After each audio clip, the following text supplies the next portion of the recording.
Donc nous allons lire le livre de Psaume au chapitre 45. On va lire tous les livres.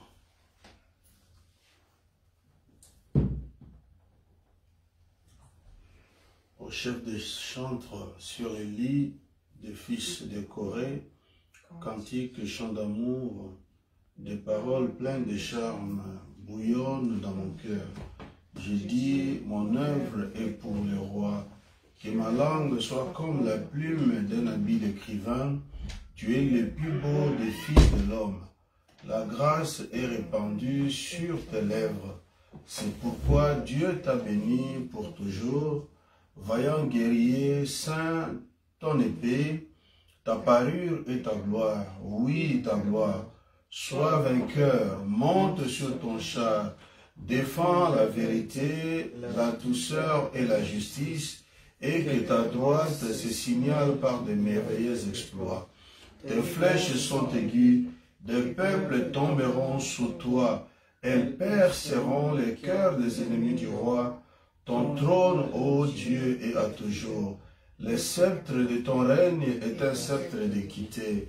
Tu aimes la justice et tu es la méchanceté. C'est pourquoi, ô Dieu, ton Dieu t'a oint d'une huile de joie, par privilège sur tes collègues. La myrrhe, l'aloe et la casse parfument tous tes vêtements. Dans les palais d'ivoire, les instruments à cordes te réjouissent. Des filles de rois sont parmi tes bien-aimés. La reine est à ta droite, parée d'or d'Ophir. Écoute, ma fille, vois et prête l'oreille. Oublie ton peuple et la maison de ton père. Les rois portent ses désirs sur ta beauté. Puisqu'il est ton Seigneur, rends-lui tes hommages.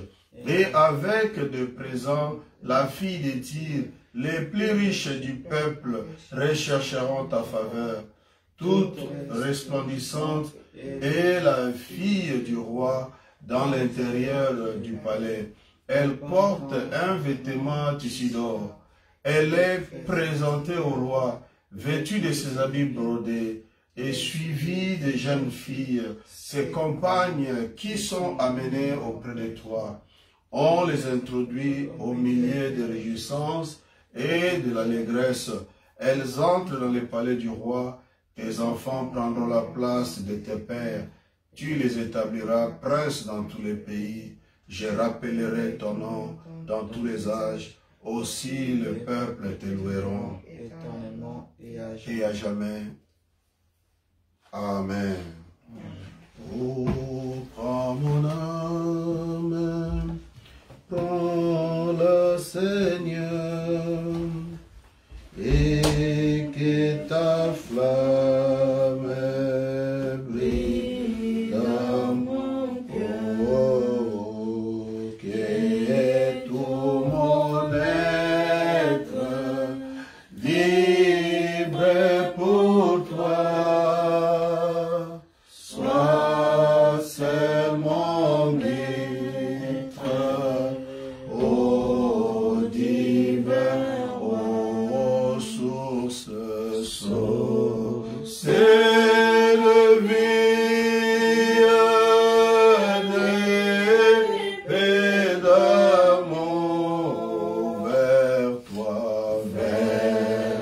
toi je crie la nuit, les jours, oh, entends ma plainte,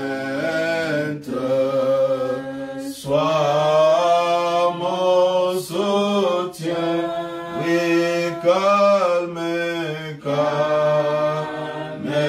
ma crainte, sois mon seul bien, oh Dieu,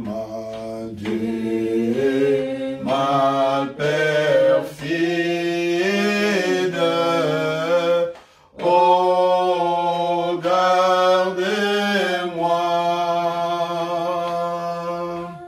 Viens, sois mon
toi je crie,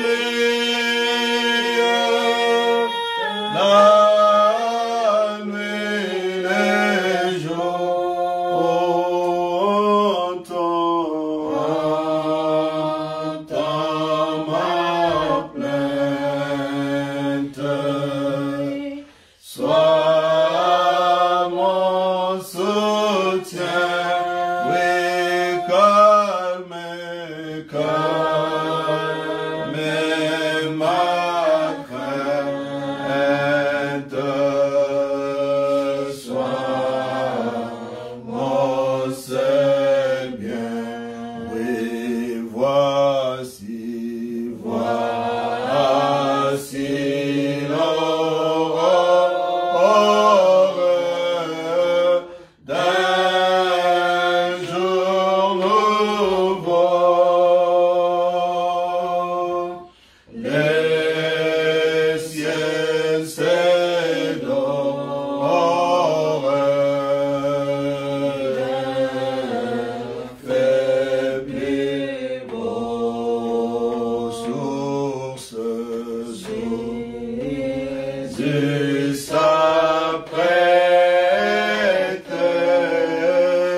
Béni soit ton nom, Seigneur.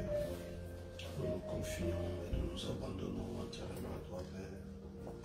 À toi la gloire, à toi l'honneur, à toi la puissance, à toi la majesté. Seigneur, tu es Dieu. Aucun Dieu n'a existé avant toi, Père. Après toi, il n'y en aura point d'autre, Seigneur. Tu es le seul, le véritable et l'unique, ô Dieu bien-aimé. Reçois gloire et hommage, Père. Ce soir, Seigneur, comme nous venons, mon Dieu, mon roi, humblement, Seigneur, pour pouvoir t'écouter. Écouter ta parole, Seigneur. Et comme toujours, Père, nous ne cesserons jamais de le dire, mon Dieu, de le réclamer, Seigneur. Que tu nous aides, Père, que nous puissions être à la mesure, Père, à la dimension, au niveau, Seigneur, de faire en sorte que cette parole devienne vie à nos Pères. Gloire te soit rendue, honneur te soit rendu, Seigneur, au ciel du ciel, car tu es Dieu. Ainsi, Seigneur, je me confie, je m'abandonne, je me remets entièrement en tes saintes mains. Et je remets ces services à toi, Père, je remets ce peuple à toi. Ceux qui sont présents, ceux qui sont loin, Seigneur, tous, Père, en tes saintes mains, je les confie, car tes mains sont les mains les plus sûres, Père. Sois avec nous au début et à la fin, Seigneur, sois avec nous, Père, dans l'adoration, dans les chants, Seigneur, dans l'écoute de la parole, Père. Enfin, quand tout est pour tout, que la gloire, l'honneur, la puissance, ainsi que la majesté puissent te revenir dans les noms divins de Jésus. Nous t'avons, Père, ainsi prié et demandé pour ta gloire, Père. Amen. Alléluia. Alléluia. Amen. Alléluia. Amen. Oh, alléluia. Amen. Oh, alléluia. Amen. Alléluia. Amen. Alléluia. Amen. Oh, alléluia. Amen. Oh, alléluia. Amen. Azalinda. Amen. Azakosala. Oh, azakosala. Oh, alléluia. Nabomo inayo. Akumisama. Oh, akumisama. Alléluia. Amen. Nabomo inanga.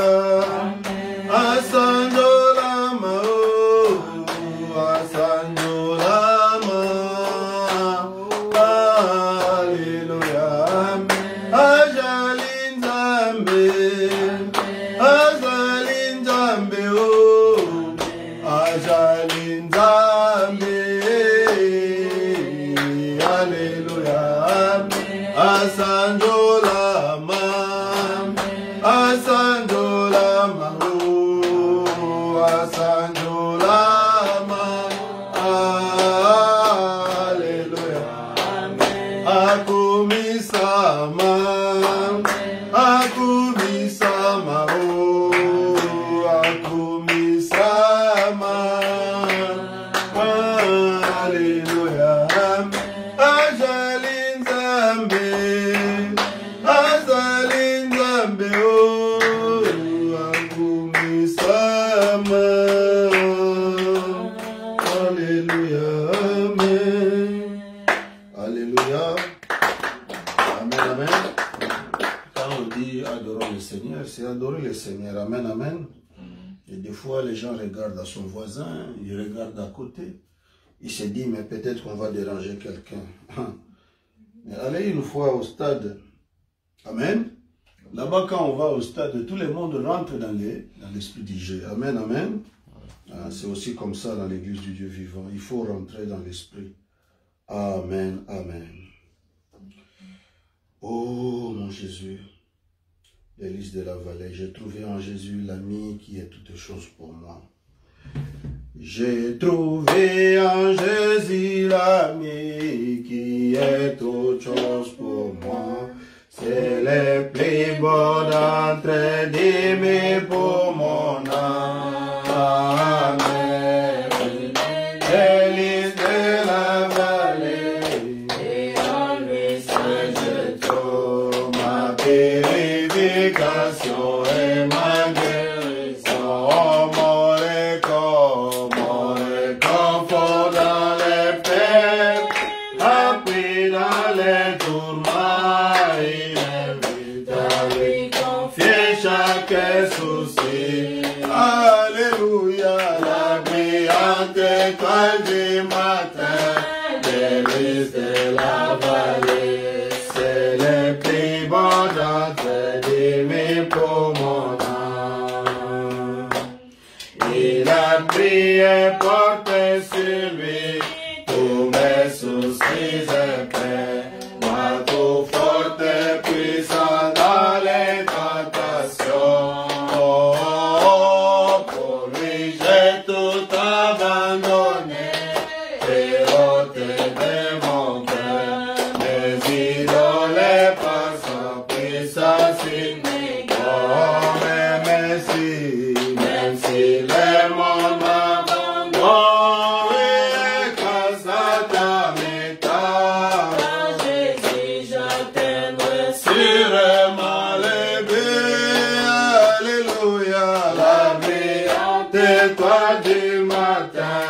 l'église de la vallée, c'est les plus beaux d'entre des pour mon nom. Il ne me quittera jamais, il me sera ici, tant que j'ai la foi et fais sa volonté. Oh, alléluia, et il me fait autour de moi, et quand je ne fais rien, mon âme affamée se nourrit de sa main. Alors la vie dans la joie, pour voir sa face bénie. N'a jamais coulé les fleuves de Jésus. Oh, alléluia, la brillante étoile du matin, l'église de la vallée, c'est le plus beau d'entre des mille pour mon nom. Oh, ami, ami, ami de Dieu. Oh, ami, ami, communion divine, communion divine, oh, que béni douce communion. Oh, Jésus est bien mon âme. Oh, ami, ami, ami de Dieu. Oh, ami, ami, communion divine, communion divine, oh, que béni douce communion. Oh, Jésus est de mon âme. Oh, ami de Jésus. Oh, quelle joie pour un ignoble comme moi. Oh, d'avoir toujours un tel ami pour me conduire au ciel. Ami, ami, ami, oh, ami, ami, communion divine, oh, communion divine, oh, Quel béni douce communion. Jésus est bien mon ami, ami, quand d'autres amitiés s'essoufflent, me déçoivent. Ami, ami, qui me donne joie et paix. Ami, comme l'ennemi. Ami, ami, ami de Jésus, aussi ami, communion divine. Oh, communion divine. Oh, quel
et affaire.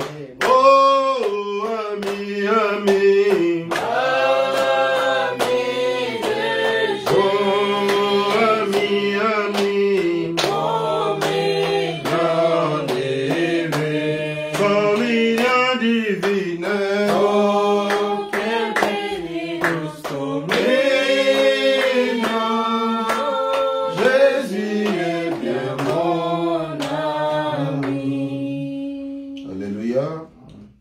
Applaudissons pour le Seigneur Jésus-Christ. Amen. On va s'apprêter pour continuer d'écouter la bande de Frère Branham, Hébreux chapitre 2, troisième partie. Amen.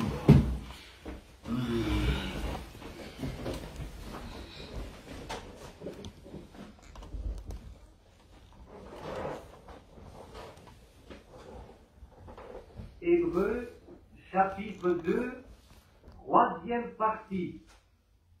Un message du prophète William Branham.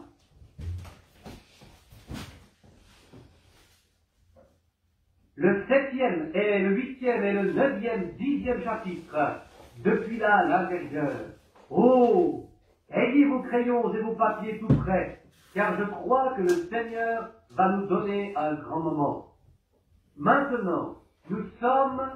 Paul exalte et place le Seigneur Jésus dans sa position. Maintenant que nous pouvons finir ceci ce soir, dimanche matin, la plupart de ceci va se mélanger directement avec le message de dimanche matin, parce que c'est la séparation du sabbat.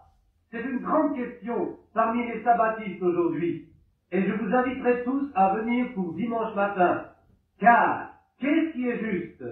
Le samedi ou le dimanche pour adorer. Qu'est-ce que la Bible dit de cela? Et alors, lequel de ce livre sépare la loi et la grâce? Et il place chaque chose à sa place. Les Hébreux ont été élevés par la loi, et Paul leur dit à quoi la grâce joue avec la loi. Maintenant, revenons un peu en arrière maintenant. Nous allons commencer en arrière.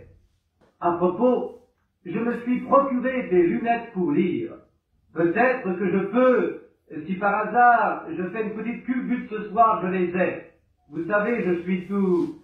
Il me manque 2 ans pour avoir 50 ans. Et je ne vois pas comme avant, près de moi. Quand on m'a vu, j'ai commencé d'apercevoir que les mots se troublaient. Et j'ai pensé que j'allais devenir aveugle. Je suis allé pour un examen. Et le docteur m'a dit, non, vous allez seulement passer 40 ans, fils. Bien. Il m'a dit que si je vis pour devenir assez vieux, cette vue peut revenir. Et j'aurai à nouveau cette vue de près. Il me dit, maintenant vous pouvez lire vos Bibles, si vous les poussez loin de vous. Je dis oui. Il dit, au bout d'un moment, vos bras ne seront plus assez longs. Et ainsi, j'espère maintenant que dans cette étude cette petite Bible Collins est imprimée dans une bonne grandeur de caractère. Je peux la déchiffrer assez bien. Mais quand nous allons dans ces grands endroits profonds où nous devons prendre l'Ancien et le Nouveau Testament et mélanger les deux ensemble, j'ai ma petite Bible Scofield. Et je suis habitué à la Bible Scofield. C'est Marc. Je ne lis pas les notes de Scofield maintenant, parce que je ne suis pas d'accord sur pas mal des théories de Scofield. Mais j'aime la manière que c'est composé, parce que il y a longtemps que je l'ai, et je la lis, et autant, je sais en quelque sorte comment trouver mes sujets. C'est tout neuf pour moi, et enseigner, je ne suis pas un très bon enseignant. Mais supportez-moi pendant un petit moment, et je vous dirai la vérité, du moins tout ce que j'en sais. Maintenant, ce livre est, Paul, vous vous rappelez, il était, comment avons-nous découvert que Paul était? Il était un grand enseignant pour commencer, ou un grand érudit, et il était formé dans l'Ancien Testament. Est-ce que quelqu'un peut me dire maintenant qui nous avons trouvé qui était son enseignant? Gamaliel, un des enseignants remarquables de ce jour-là. Et alors, Paul, nous trouvons qu'un jour, avant d'avoir été appelé Paul, quelqu'un peut-il me dire quel était son nom? L'auditoire répond Saul, note de l'éditeur. Saul, et c'était une grande autorité à Jérusalem, une autorité religieuse. Et il arrive comme un homme religieux bien formé. Il pouvait parler 4 ou 5 différentes langues. C'était un homme très intelligent. Bien. Est-ce que son éducation et son intelligence l'ont aidé? Non. Il dit qu'il dut oublier tout ce qu'il savait pour apprendre Christ. Ainsi, nous trouvons que cela ne vient pas à un homme intelligent ou à un homme instruit. Il faut un homme qui soit d'accord de s'humilier devant Dieu, sans regarder à quoi que ce soit. Saviez-vous que Dwight Moody était si peu éduqué que, honnêtement, son écriture était si pauvre que, je ne sais pas, mais il devait réarranger ses messages tout le temps. C'était un si pauvre écrivain, très peu éduqué. Saviez-vous que Pierre et Jean de la Bible étaient si peu instruits qu'ils ne pouvaient même pas écrire leur propre nom et ils ne l'auraient pas reconnu, là, marqué, écrit devant eux.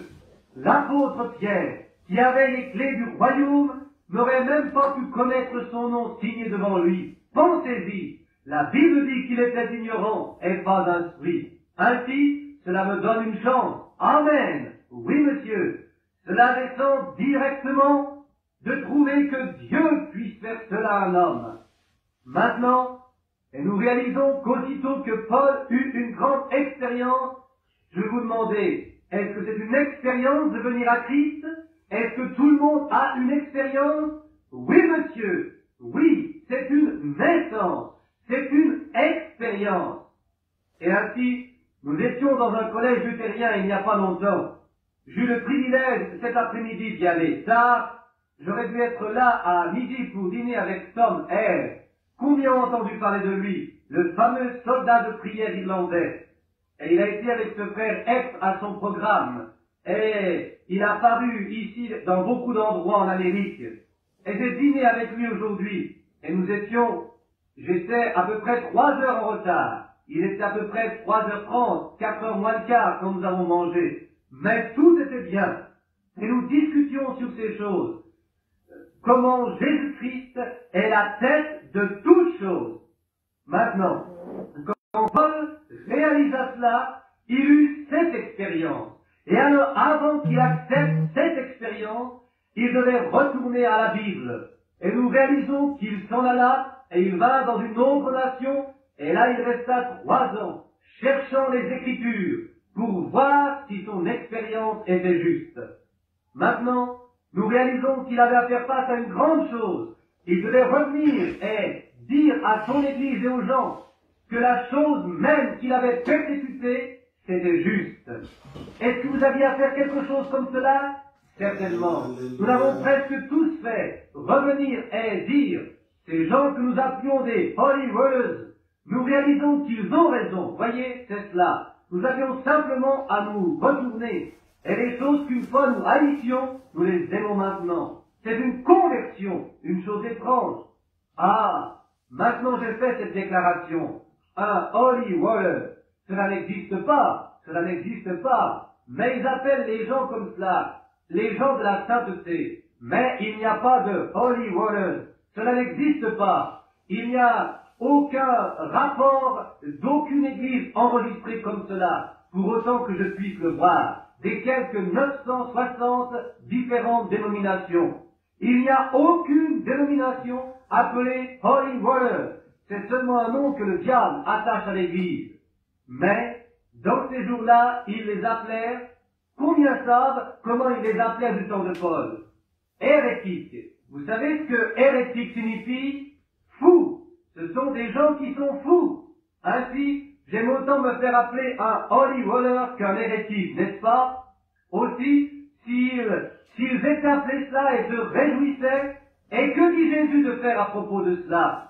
Il dit, réjouissez-vous et soyez excessivement joyeux, car grande est votre récompense dans les cieux, car les prophètes ont été persécutés avant vous. C'est vrai. Il dit d'être excessivement joyeux. Quelque chose d'excessivement. Cela signifie quelque chose d'élevé très haut. Vraiment heureux. Et les disciples, quand ils ont été trouvés dignes de supporter leur reproche à cause du nom de Jésus, l'opprobre du nom de Jésus, ils se réjouirent avec une grande joie qu'ils puissent porter l'opprobre de son nom. Et aujourd'hui, beaucoup de gens aujourd'hui, s'ils arrivent à ce point d'être appelés Holy World, ils se reprennent. Peut-être que j'avais tort pour commencer. Mais eux, ils étaient heureux pour cela. Oh, pour porter le nom. Maintenant, au IIe siècle, ils les appelaient des porte-croix. C'est quand les chrétiens portaient une croix sur leur dos pour montrer qu'ils étaient crucifiés avec Christ. Ils les appelaient porte-croix, crossback. Maintenant, je sais que les catholiques s'appellent comme cela eux-mêmes. Mais ce n'était pas l'église catholique. C'était l'église protestante, avant qu'elle ne s'appelle l'église protestante. Elle ne protestait rien d'autre que contre le péché. La raison pour laquelle elle s'appelle église protestante aujourd'hui, c'est parce qu'elle proteste le dogme catholique. Mais ce n'était toujours pas sectaire à ce moment-là, quand on les appelait porte-croix. Procurez-vous seulement une histoire de Joseph et des autres écrivains, les deux Babylone, d'Islope et ainsi de suite, et vous trouverez que c'est juste, qu'il n'y avait à ce moment-là aucune église.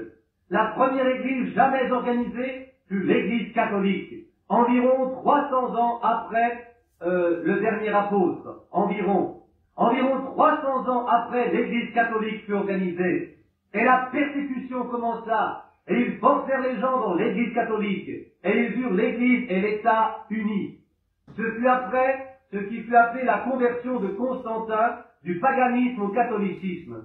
Mais, si quelqu'un a jamais lu son histoire, il n'a pas été converti. Les choses qu'il a faites. Oh, la seule chose religieuse qu'il ait jamais faite fut de mettre la croix sur l'église de Sainte-Sophie. C'est la seule chose qu'il ait jamais faite comme acte religieux. C'était un réprouvé, mais ils l'ont appelé sa conversion. Cela est comparable avec les soi-disant conversions d'aujourd'hui. Maintenant, mais nous avons trouvé que quand Paul se convertit, il eut cette vraie expérience. Il fut complètement retourné. Et vous savez, conversion veut dire retourner. Vous allez dans ce chemin et vous vous retournez. Et vous recommencez dans ce chemin. Oui, monsieur, c'est un retour, une volte-face. Et Paul, aussitôt qu'il fut converti, avant qu'il puisse jamais faire son expérience, maintenant, il eut une merveilleuse expérience. Maintenant, je crois que quand vous acceptez Christ, juste comme votre sauveur personnel, c'est une expérience. Je crois que la joie de savoir que vos péchés sont pardonnés fait frémir votre cœur de part en part. Mais alors, quand le Saint-Esprit béni descend, c'est une expérience, cette nouvelle naissance, que vous n'oublierez jamais. Vous devenez un enfant de Dieu. Et voici ce qu'il fait. Comment savez-vous cela, Frère Branham? Maintenant, ce sont des leçons d'enseignement. Beaucoup de personnes, les méthodistes essaient de dire, ils crièrent quand ils le reçurent. Bien, cela va bien. Si vous l'avez et que vous avez crié, d'accord. Parce que vous avez crié, cela n'est pas un signe que vous l'aviez. Car beaucoup ont crié et ne l'avaient pas. Les pentecôtistes disent, oh, quand ils parlent en langue, ils l'ont. C'est très bien. Si vous parlez en langue et que vous l'ayez, très bien. Mais vous pourriez parler en langue et quand même ne pas l'avoir. Ainsi, vous voyez, après tout, c'est l'expérience de passer de la mort à la vie. Quand toutes les vieilles choses meurent et toutes choses deviennent nouvelles, Christ devient réel, les vieilles choses tombent, les vieilles racines de la chair. Vous savez comment arracher une racine? Nous avions l'habitude de prendre une houe à déraciner et nous l'accrochions là-dedans et nous creusions jusqu'à ce qu'il n'en reste rien. Et il est dit, s'il y a des racines d'amertume qui surgissent en vous, qu'elles sortent de là. Et c'est juste. Et c'est ce que le Saint-Esprit fait. Il déracine toutes les racines. Il les sort, il les empile, il les brûle. Il s'en débarrasse. Vous aurez une bonne moisson alors si nous faisons cela. Maintenant, Paul savait que quelque chose était arrivé. Ainsi, il redescendit en Arabie. Et là, il étudia pendant 3 ans sur tous les prophètes de l'Ancien Testament, comment ils apportèrent leur prophétie. Et il finit par découvrir que c'était absolument la vérité. Maintenant, comparez cela avec aujourd'hui, voyez, à cette expérience que nous avons eue ici, dans cette petite église, de l'étoile du matin qui est apparue là-bas, cette grande lumière qui descendit, qui a prédit et qui a montré les choses à venir. Vous savez, c'est merveilleux. Mais mes frères dans le ministère me dirent que c'était le diable, et je ne pouvais pas le comprendre. Aussi, je n'ai rien dit sur cela, jusqu'à ce qu'un soir, une nuit, il y eut une expérience qui arriva là-haut à Green Mill, Indiana, quand l'ange du Seigneur descendit, marcha sur le plancher, se tint debout là, et il le prouva par les Écritures. Alors, cela alluma le feu. Alors, cela commença à aller. Pas plus tard que dimanche dernier, nous avons vu les marques infaillibles de Jésus-Christ, qui peut prendre un homme qui n'a pas marché, et même prendre, il avait perdu l'équilibre nerveux. Le maire et les meilleurs médecins avaient dit, c'est fini pour toujours. Et il était assis, aveugle. Il se leva, sortit du bâtiment, poussant sa chaise roulante, descendant les marches. Il pouvait marcher et voir comme n'importe qui d'autre. Cela montre que c'est la puissance du Seigneur Jésus-Christ ressuscité. Le voilà, il est le même hier, aujourd'hui et pour toujours. Ainsi, ne sommes-nous pas un groupe heureux ce soir de savoir que Dieu a revendiqué cette grande expérience que nous avons, d'être comparés avec cette Bible et d'avoir les promesses? Ainsi, nous devrions être extrêmement joyeux. Et nous réalisons que dans le 2e chapitre, nous trouvons, nous ne devrions pas laisser ces choses. Nous ne devrions pas négliger ces choses. Nous devrions nous accrocher à ces choses. Et comment échapperons-nous si nous négligeons un si grand salut? Que ferons-nous dans la lumière de la parole de Dieu quand nous tiendrons à la barre du jugement? Vous ne pouvez pas dire, je ne savais rien d'autre. Oh, si vous le saviez! Bien, maintenant, frère Branham aurait pu avoir tort. C'est vrai, mais Dieu n'a pas tort. Sa parole n'a pas tort. Et pensez seulement que la même chose, la Bible, qui une fois vivait dans les apôtres, vit de nouveau. Oh, béni soit le nom du Seigneur. Quand je pense que j'ai 48 ans, presque 50, et les jours de ma jeunesse sont passés, ainsi de suite, de savoir que depuis que j'étais un petit enfant, j'avais cette promesse bénigne, et je l'ai déclarée à mes frères et sœurs, et de voir littéralement ces milliers qui sont sortis des ténèbres, de savoir que nous allons à notre maison éternelle, vers les bénis. Et si ce tabernacle terrestre se dissout, avant que je ne finisse de prêcher, il y en a un qui attend là-bas pour lui. Alléluia! De savoir qu'il y a des douzaines de personnes assises ici, si elles devaient quitter cette vie juste maintenant, avant que l'on puisse mettre leur corps dans le service des pompes funèbres, ils seraient déjà dans ce corps glorieux, se réjouissant avec les saints de Dieu, déjà dans la présence de Dieu, pour vivre pour toujours avec le parfait. Absolument, attestant que c'est juste. Amen. Amen. Oh, cela ferait crier les presbytériens. Cela le dit dimanche, n'est-ce pas? Ces personnes étaient des presbytériens, certainement. Ils en étaient de savoir. Oh, cela n'est pas étonnant que les gens se sentent émus. Si vous êtes ému de frapper une balle ou d'en lancer une dans un panier, combien plus cela vous rendra ému de savoir que vous êtes passé de la mort à la vie, que vous êtes une nouvelle création en Christ. Vous ne savez pas la façon que votre esprit vous conduit, loin de la malice, et de la rue, et de l'inimitié, et de toutes les choses du monde, et votre cœur reste ancré en Christ. Ce sont vos motifs. C'est tout ce dont à quoi vous pensez dans votre esprit, sur votre cœur, tout le jour et la nuit.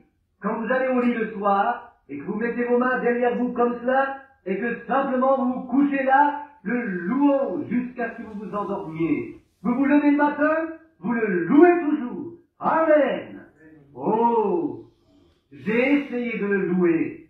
Tous les matins, nous nous sommes levés à environ 4 heures, frère Wood et moi, pour aller chasser l'écureuil tôt le matin. Je crois que je le loue sous chaque arbre sous lequel j'arrive. Je ne peux pas voir un arbre sans le louer, en pensant qu'il vit pousser cet arbre. Alléluia. Vous voyez une vieille petite sauterelle s'envoler. Il connaît cette sauterelle. Oh, vous dites, frère Bill, ça n'a pas de sens. Oh non, ce n'est pas cela. Il sait où chaque écureuil est. Il sait où chaque oiseau s'envole. Pourquoi? Un jour, quand il avait besoin d'argent, il dit, Pierre, il y a un poisson qui a avalé une pièce de monnaie il y a un petit moment. Juste assez pour ce qu'il nous faut. Va, jette ton crochet, je l'enverrai là-bas. Prends cette pièce d'argent de ta bouche, car il ne peut pas l'utiliser lui-même. Et va payer notre dîme et notre tribut. Amen. Et il y a quelques semaines, j'ai vu un petit poisson, mort, posé sur l'eau. Vous avez tous entendu cette histoire. Il y avait Frère Wood et son frère qui en sont témoins. Et ce petit poisson, gisant là, mort depuis une demi-heure, sur l'eau, ses entrailles sorties de sa bouche, et le glorieux Saint-Esprit descendit. Après qu'il m'ait dit le jour auparavant, tu verras la résurrection d'un petit animal. Et le matin suivant, un peu après le lever du soleil, nous avons vu ce petit poisson, pas plus long que cela, quand l'Esprit du Seigneur descendit, et je dis, petit poisson, Jésus-Christ te rend entier. Et ce petit poisson mort, qui avait flotté au-dessus de l'eau pour pratiquement une demi-heure, revint à la vie et s'éloigna en nageant aussi vite qu'il le pouvait. Oh, béni soit le nom du Seigneur, comme il est merveilleux. Ce n'est pas étonnant que Paul a pu dire qu'il était dans l'ordre de Melchisédek. Il était Melchisédek. Melchisédek n'avait pas de commencement de jour. Il n'avait pas de fin d'année. Il n'avait pas de commencement de vie ou de fin de vie. Il n'avait ni père ni mère. Ainsi, il ne pouvait être personne d'autre. Qui que ce fût, il est vivant ce soir. Il est seulement un type de vie éternelle. Et cela appartient à Dieu. Hier soir, quand nous étions en train de discuter, un frère ne pouvait pas comprendre la Trinité de Dieu. Et comment nous en parlions? Comment Jésus était là debout, un homme d'environ 30 ans, et il dit, oh, nos pères ont mangé de la manne dans le désert. Il dit, et ils sont tous morts. Mais il dit, je suis ce pain de vie venant du Dieu du ciel. Qu'un homme me mange, et alors il ne mourra point. Oh, il dit, nos pères ont bu du rocher dans le désert. Il dit, je suis ce rocher. Un homme de 30 ans. Il dit, Abraham s'est réjoui de voir mon jour. Il dit, maintenant, tu veux nous dire que tu es aussi vieux qu'Abraham, et tu n'as pas 50 ans, et tu prétends dire que tu as vu Abraham qui est mort il y a 800 ans? Nous savons que tu es un démon maintenant. Tu es fou? C'est ce que démon veut dire, une personne folle. Il dit, tu es un démon et tu es fou. Il dit, avant qu'Abraham fût, je suis. Voilà qui il était. Il n'était pas seulement un homme, pas plus qu'un prophète. Il était Dieu. Dieu demeurant sur la terre, dans un corps de chair, appelé Jésus, le Fils de Dieu incarné. C'est exactement ce qu'il était. Maintenant, nous le trouvons ici que, dans la dernière partie maintenant, à la fin du 2e chapitre auquel je voulais arriver, commençant avec le 7e verset ou le 15e verset. Et de délivrer tous ceux qui par crainte de la mort étaient toute leur vie retenus dans l'esclavage. C'est ce qu'il dit que Jésus a fait, qu'il est venu les délivrer de l'esclavage, ceux qui ont craint la mort toute leur vie. Maintenant, il n'y a plus besoin de craindre la mort. Maintenant, nous le faisons. Nous, personne d'entre nous veut ce que nous appelons mourir. Mais savez-vous, si une personne est née de nouveau, elle ne peut plus mourir. Comment pourrait-elle avoir la vie éternelle et après mourir? Elle ne peut pas le faire. La seule chose est morte. Le mot mort signifie séparation. Maintenant, elle se séparera de la présence de nos yeux, mais elle est toujours dans la présence de Dieu. Elle le sera toujours. Ainsi, la mort n'est pas une chose difficile. La mort est une chose glorieuse. Mais la mort, c'est ce qui nous conduit dans la présence de Dieu. Mais maintenant, évidemment, nous, étant humains, nous marchons dans ces éléments sombres ici, et nous ne le comprenons pas comme nous devrions. Et évidemment, quand les douleurs angoissantes de la mort arrivent, cela fait peur, et fait reculer les plus saints d'entre nous. Cela fit dire au Fils de Dieu, cette coupe peut-elle s'éloigner loin de moi? C'est une chose horrible. Ne le comprenez pas mal, parce que c'est une punition du péché. La mort l'est, et cela doit être horrible. Mais si nous pouvons seulement regarder par-delà le rideau, là-bas. Voilà où c'est passé. Béni soit le Seigneur, juste derrière le rideau. Voilà où l'homme désire regarder ce soir. La petite Anna Mae Snelling et les autres, ils avaient l'habitude de chanter un chant. Seigneur, laisse-moi regarder au-delà du rideau du temps. Oh, tout le monde veut voir cela. Maintenant ici, nous en sommes au 16e verset. Car ce n'est pas à des anges assurément qu'il vient en aide, mais c'est à la descendance d'Abraham qu'il vient en aide. Oh, nous voulons nous en tenir là de nouveau maintenant. Maintenant, nous descendons juste pour prendre, car la première partie de ce 3e chapitre, la dernière partie se mélange avec ce jour pour le sabbat, ce qui est pour dimanche prochain. Maintenant, regardez. Il ne prie pas la nature des anges. Maintenant, qui est ce il dont il parle? C'est Christ. Qui est Christ? Dieu, le Logos de Dieu. Maintenant, laissez-moi vous expliquer cela encore une fois, afin que vous soyez sûrs. Dieu n'est pas trois dieux. La Trinité de Dieu est un. Père, Fils, Saint-Esprit ne signifie pas qu'il y ait trois dieux différents. Si cela était, nous serions des païens. C'est la raison pour laquelle les Juifs ne peuvent pas comprendre. Cela n'a jamais été enseigné dans la Bible. Maintenant, cela est enseigné dans l'Église catholique. Voilà d'où vient le baptême au nom des trois. En Afrique, ils vous baptisent 3 fois le visage en avant. Une fois pour Dieu le Père, une fois pour Dieu le Fils, une fois pour Dieu le Saint-Esprit. Mais c'est une erreur. Il n'y a aucun enseignement de cela dans la Bible, vous voyez? Et maintenant, c'est ce qu'ils enseignent. Cela descendit par Luther, de Luther en Wesley, cela traversa les âges, et cela continue encore. Mais ça n'a jamais été un enseignement biblique. Cela a toujours été une erreur, depuis que cela commença. Maintenant, ainsi, Dieu était au commencement, avant qu'il n'y ait jamais eu de la lumière, avant qu'il n'y ait jamais eu un atome, avant qu'il n'y ait jamais eu une étoile, avant qu'il n'y ait jamais eu quelque chose de visible, Dieu remplissait tout l'espace. Et en cela, il n'y avait rien d'autre que de la pureté, un pur amour, une pure sainteté, une pure justice. C'était l'Esprit. Il couvrit tout l'espace de l'éternité où nous ne pouvons pas le sonder. Cela va par-delà et cela va au-delà de tout ce que nous pouvons imaginer. Comme à travers ce verre, nous pourrions voir une centaine et quelque chose comme des millions d'années-lumière. Pensez-y. 100 millions d'années-lumière. Et la lumière circule environ 8000 miles à la seconde. Et 100 millions d'années-lumière. Pensez combien de millions de miles cela ferait. Vous ne pourriez même pas les énumérer. Vous pourriez simplement prendre une rangée de 9 et les mettre autour de Jeffersonville, et même vous ne les auriez pas coupés en miles de miles. Pensez-y. Et derrière cela, il y a encore des étoiles et des planètes. Et Dieu, avant qu'aucune d'elles soit, il était. Voyez? Et maintenant, le Logos qui sortit de Dieu, qui était le Logos, tout cela commence de prendre la forme d'un corps. Et cette forme de corps fut appelée dans l'enseignement des docteurs Logos. Le Logos qui sortit de Dieu. En d'autres mots, un meilleur mot pour ce que nous appelons une théophanie. Une théophanie, c'est un corps humain qui est glorifié. Pas exactement avec de la chair et du sang, comme il sera dans sa période glorieuse, mais c'est la forme d'un corps humain, qui ne mange pas, ne boit, mais c'est un corps qui nous attend, aussitôt que nous aurons laissé celui-ci.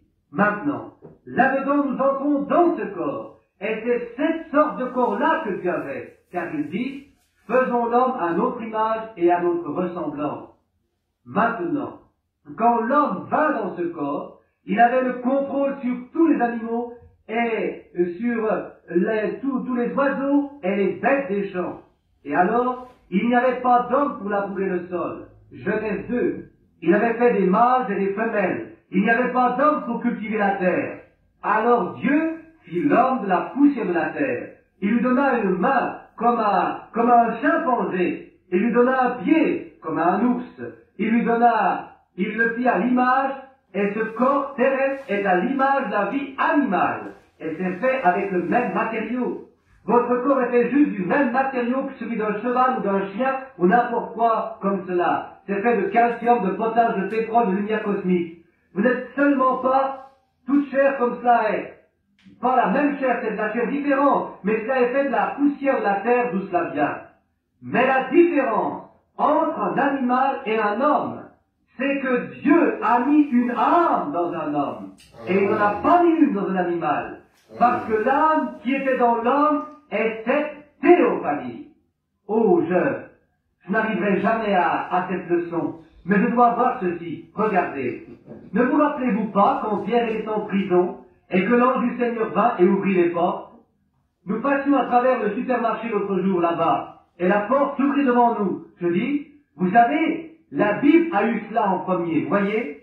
Maintenant, la porte basculante est par elle-même. Et quand Pierre sortit, passant devant les gardes, ils étaient aveugles pour lui. Il passa le garde dedans, le garde dehors, et il sortit dans la cour à travers la porte, dehors dans la rue. Et aucun d'eux ne savait qui il était. Ils ne prêtaient aucune. Ils pensaient qu'il était un autre garde ou quelque chose comme cela. Il passa simplement, et la porte s'ouvrit d'elle-même comme il sortait. Elle se ferma derrière lui. Et quand il se trouva dehors, il pensait qu'il avait eu un rêve. Et il descendit dans la maison de Jean-Marc, où ils avaient une réunion de prière. Et il frappa. Frère Branham frappe, note de l'éditeur. Espace blanc sur la bande, note de l'éditeur. Pour être au milieu d'eux, oh, il est glorieux, il est magnifique. Maintenant, il ne fut pas fait dans une forme d'ange, mais il prit la semence d'Abraham. Dieu devint la semence d'Abraham. Maintenant, nous avions le temps de retourner et montrer comment il le fit dans l'Alliance.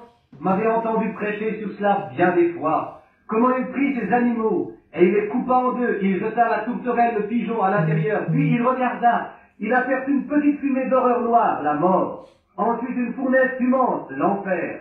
Mais par-delà venait une petite lumière blanche. Et cette petite lumière blanche venait entre chaque morceau de ce sacrifice coupé, montrant que ce qu'il voulait faire.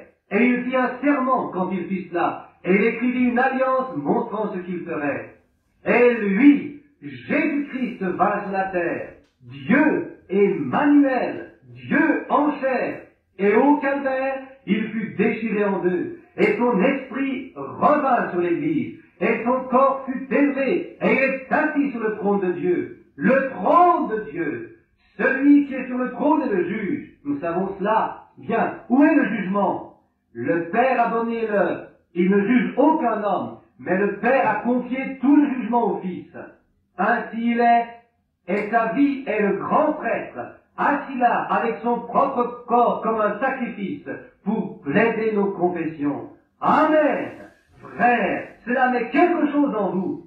Notez, il prit la semence d'Abraham. Il devint homme. Dieu fait chair parmi nous pour nous racheter. En d'autres mots, Dieu devint péché afin que nous, pécheurs, puissions devenir une partie de lui. Et quand nous prenons part à lui, nous prenons part à son... Nous étions des personnes pour cela, un espace de temps, 70, et Dieu descendit, et il devint l'un des nôtres, 70 pour son temps voulu, afin que nous puissions prendre part à sa vie éternelle. Et quand nous sommes nés de nouveau, nous sommes des fils et des filles de Dieu, et nous avons la vie éternelle, et ne mourrons jamais. Oh, quel sauveur béni! Oh, il est impossible de parler de cela, de l'écrire. Il n'y a aucun moyen de l'expliquer. C'est simplement au-delà de toute explication. Personne ne peut expliquer combien il est grand. Et comme tu es grand, c'est juste. Aussi, devait-il devenir en tout semblable à ses frères. Pensez à cela. Afin d'être un souverain sacrificateur miséricordieux et fidèle dans le service de Dieu. Écoutez cela.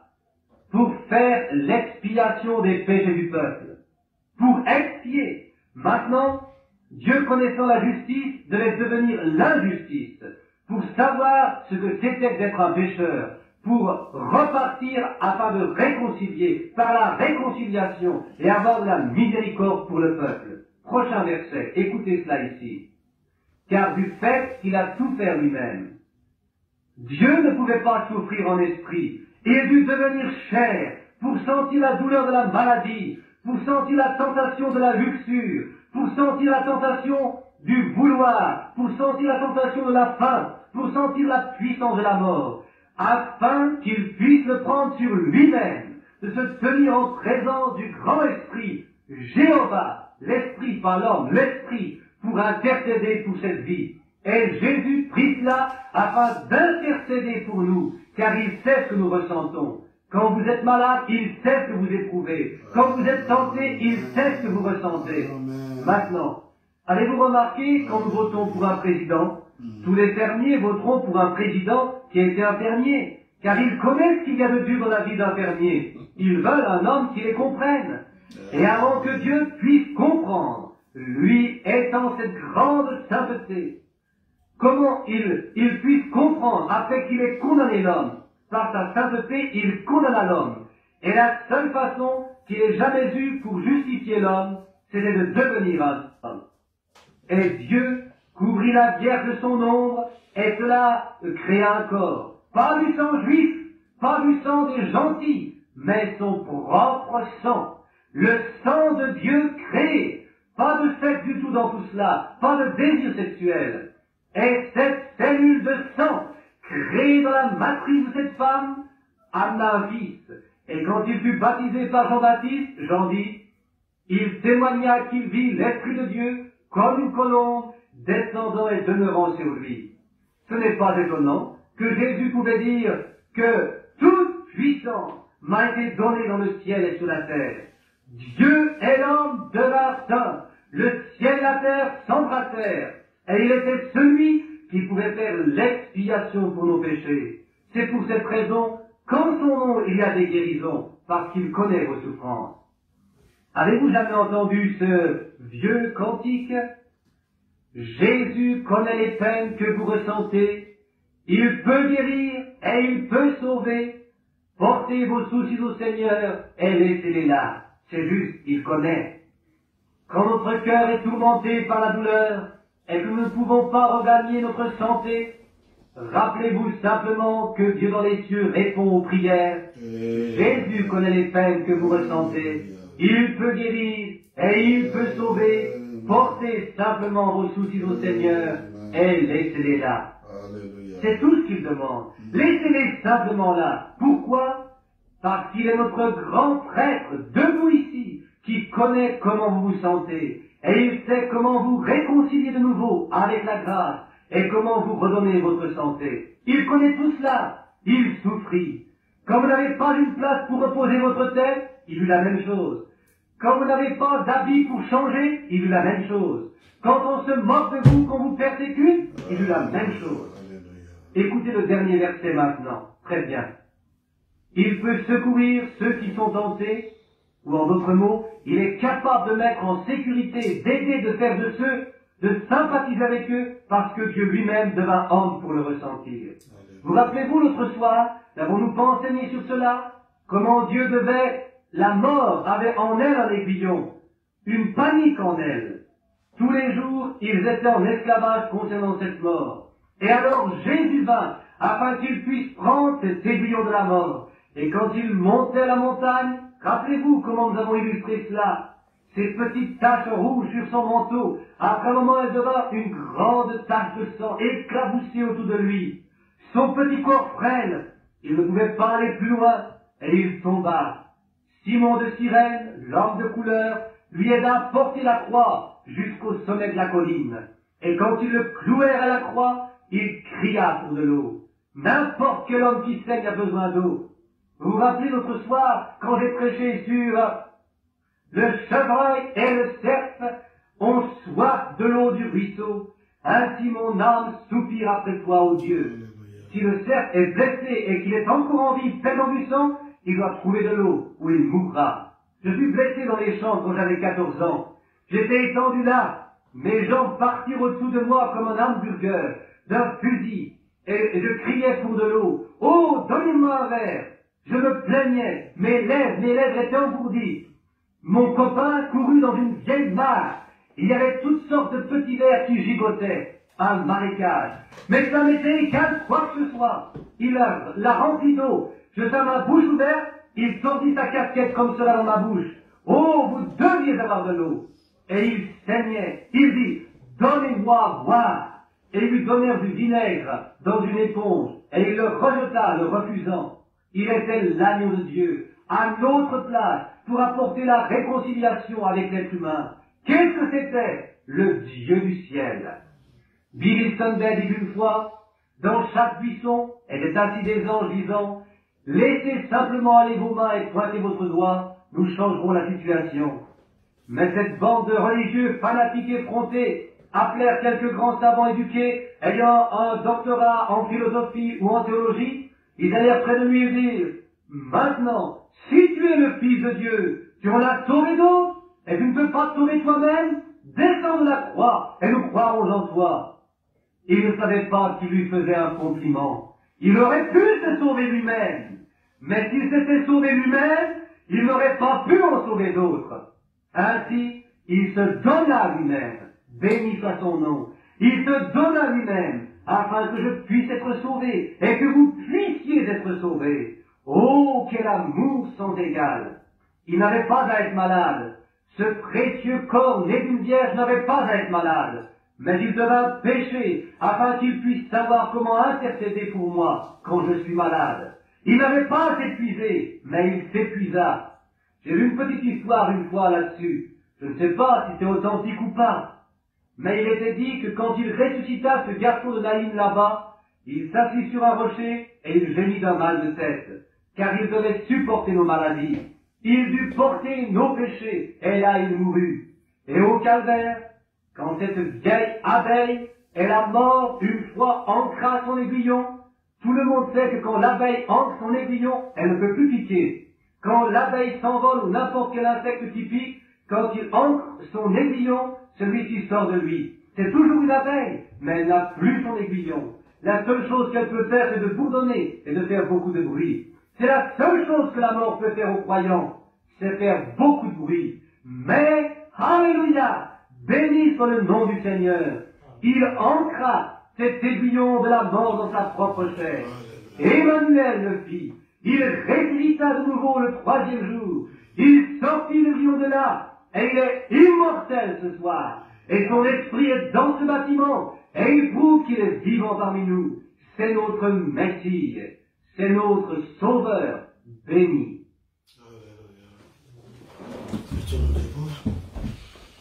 Jésus a établi vous, les saints des dieux sont nourris.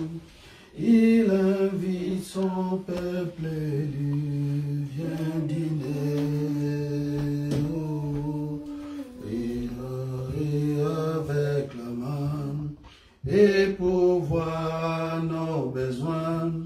C'est bon de souper avec lui tout le temps. Oh, viens dîner, le maître appelle, viens dîner. Oh, alléluia. Tu peux fêter à sa table tout le temps, tout le temps. Lui qui a nourri la foule et changea de l'eau en vin, un appel à la famille, viens dîner.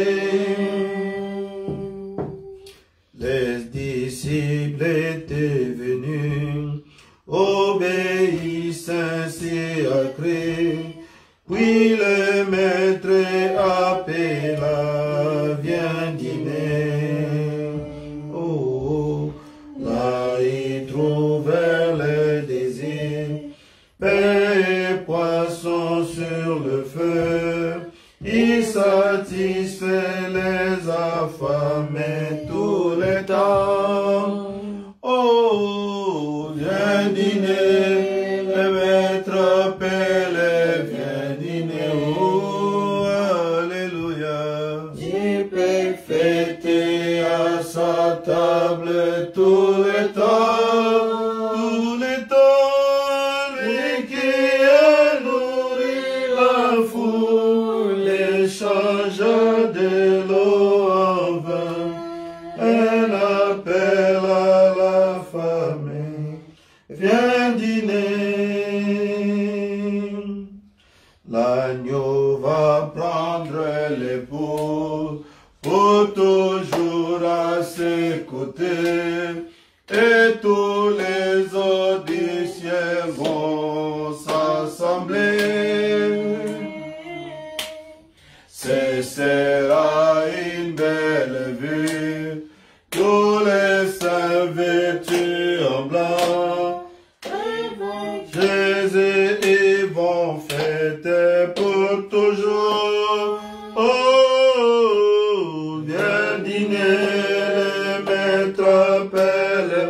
Viens dîner, oh, alléluia. Tu peux fêter à sa table tout le temps, tout le temps. Lui qui a nourri la foule et changea de l'eau en vin. Il appelle à la famille. Viens dîner. Alléluia. Grâce étonnante. Grâce étonnante.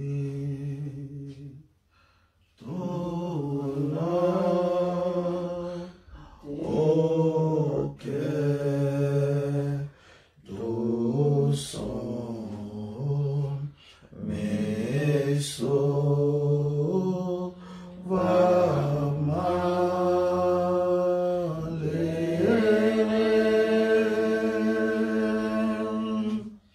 J'étais perdu, je suis retrouvé. Aveugle maintenant, je vois cette grâce, Seigneur,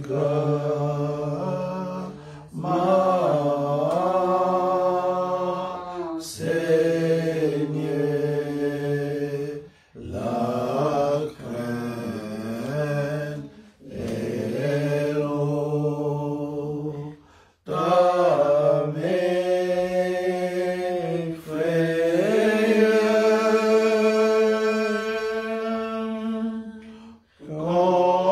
combien précieux parut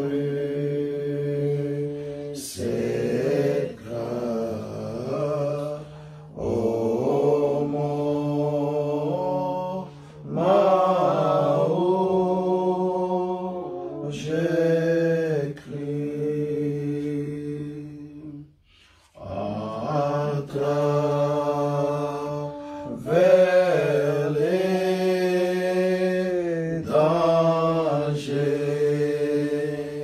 et pièges par où je suis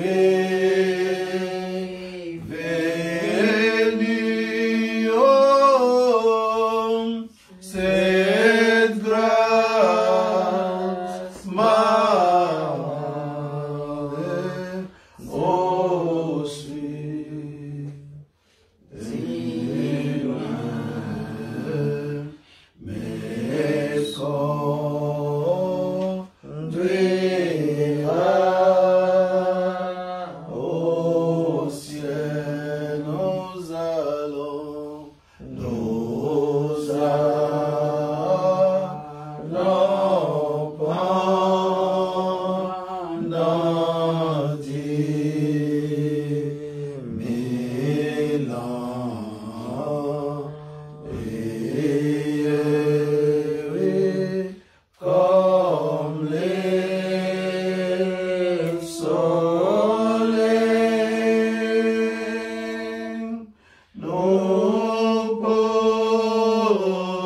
Praise God. Praise God. Praise God. Praise God. Praise God. Praise God. Que tout un chacun dise à mon Seigneur. Béni soit ton nom, Seigneur Dieu bien-aimé, pour ta grâce, Père, ta bonté, ta miséricorde, Dieu bien-aimé. Merci, Père, pour ta parole, Seigneur. Elle était courte, mais elle était merveilleuse, oh Dieu. Elle nous a parlé, oh Dieu bien-aimé, tout droit des cieux, Père. Et nous avons entendu ta parole, Père. Loué soit ton nom. Béni soit ton nom, Seigneur. Alléluia. Oh Dieu bien-aimé, je me confie. Je m'abandonne, oh Dieu, entièrement tes saintes mains, Père. Accorde-nous ta grâce, Père, accorde-nous ta bonté, Seigneur. Bénis-nous, Dieu bien-aimé. Sois avec nous, Père. Accorde-nous ton amour, Père, ta grâce et ta bonté, Seigneur. Alléluia. Seigneur, marche avec nous. Seigneur, Dieu bien-aimé, nous nous abandonnons à toi, nous nous confions à toi, Seigneur. Oh Dieu, aide-moi, nous, Seigneur. Simplement ta grâce, Père. Oh Dieu bien-aimé, nous la réclamons, Seigneur. Qu'elle descende, Père, qu'elle se mixte, Père, avec notre âme, notre être, Seigneur, notre tout en tout, Seigneur, oh Dieu bien-aimé. Reçois gloire, reçois honneur, reçois puissance, reçois majesté, Seigneur, car aucun homme, aucun être n'est comme toi, Seigneur. Alléluia, béni sois-tu, Seigneur. La vie à la croix, Seigneur, tu abandonneras ta propre vie, Père. Tu la sacrifias, Seigneur, à cause de ton épouse bien-aimée. Merveilleux Jésus, nous te glorifions. Nous te bénissons, Seigneur, pour tout ce que tu essaies de faire. Merci, Seigneur, d'être venu ce soir, Père, de nous avoir parlé, mon Dieu, mon roi, du haut des cieux. Merci, Seigneur, Dieu bien-aimé, d'avoir été avec nous, Père, au début jusqu'à maintenant. Puisses-tu recevoir gloire, honneur, puissance et majesté pour ta gloire dans le nom divin de Jésus, que nous t'implorons ici, Père. Amen. Amen. Alléluia. Alléluia. Alléluia. Merveilleux Jésus. Amen. Le service de ce soir est terminé. Donc nous allons disposer. Moi je vais chanter. Je vais chanter pour le Seigneur pendant que vous allez disposer.